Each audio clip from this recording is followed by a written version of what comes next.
آپ ارشاد فرمائیے گا اللہ رب العزت ظالمین کو پسند نہیں فرماتا، ظلم کا انجام دنیا میں بھی برا ہے، کیا کہیں گے اس حوالے سے؟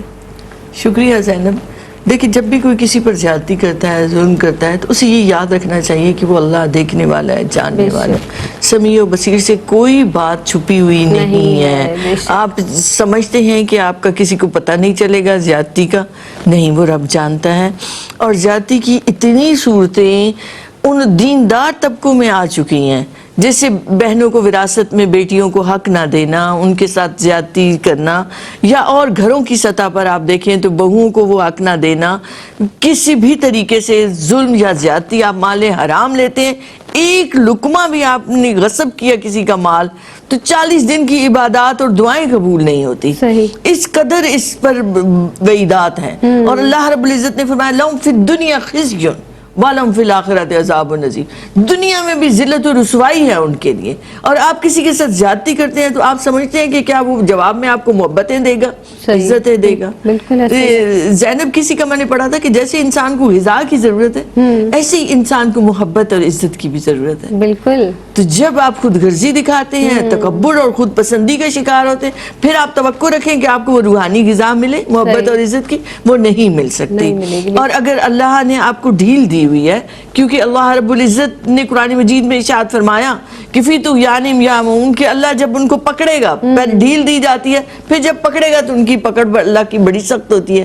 تو وہ اپنی اس سرکشی میں بھٹک رہے ہیں، تو وہ یہ سمجھتے ہیں کہ ہماری پکڑ نہیں ہو رہی تو ہمارے ساتھ کوئی ایسا ہم کوئی کام نہیں کر رہے، جبکہ اپنے اندر سے وہ بخوبی واقف ہوتے ہیں کہ وہ کس طرح سے دوسروں پر زیادتیاں کر رہے ہوتے ہیں. اور اس کے لیے ایک اور لفظ استعمال ہوا کہ سنستدرجہم من حیث لا یعلمون، ہم گریجولی بتدریج انہیں اس جگہ پر لے آئیں گے.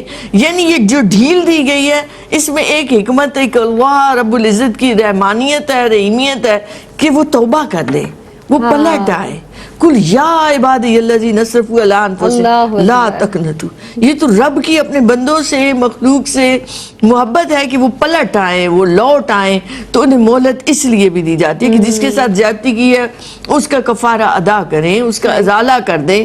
لیکن اگر وہ پلٹتے نہیں ہیں، وہ اس سرکشی میں بڑھتے چلے جاتے ہیں، تو پھر اللہ کی گرفت بہت سخت ہوگی. دنیا میں بھی ان کے لیے ذلت و رسوائی، کوئی دوست احباب کسی کے لیے ان کے لیے دل میں عزت محبت نہیں ہوگی. ان سے فتنہ و فساد جتنا پھیلتا چلا جاتا ہے، جتنا ان سے مجبور بے کس لوگ، ان کی آہ جو ہے وہ عرش تک جاتی ہے.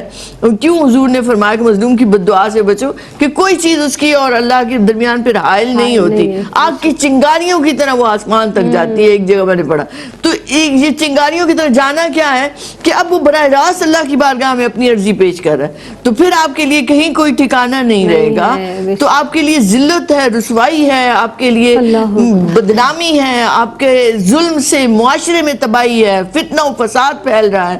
تو اس سے بچیں ہر صورت میں. پھر ہو یہ رہا ہے کہ ہم کسی ظالم کا ظلم دیکھ بھی رہے ہوتے ہیں تو لا تعلق ہو رہے ہیں.